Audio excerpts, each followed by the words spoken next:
ஓம் நம சிவாய. மாணிக்கவாசக பெருமான் திருவம்பாவை 11வது பாடல் மூலம் இந்த உலகத்து உயிர்களையெல்லாம் இறைவன் எப்படி ஆட்கொள்ள இருக்கிறான்.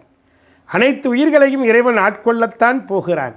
யானையும் சிலந்தியும் பறவைகளும் கூட அவனால் ஆட்கொள்ளப்பட்ட அந்த வரலாற்றுகளெல்லாம் நாம் படித்து கொண்டிருக்கிறோம். மனிதனுக்கு மட்டுமே அவனை பாடுகின்ற வகையிலே வாயை தந்திருக்கின்றான். பேச திறனற்றிருந்தாலும் மனதிற்குள்ளே படிக்கும் திறனையும் தந்திருக்கின்றான்.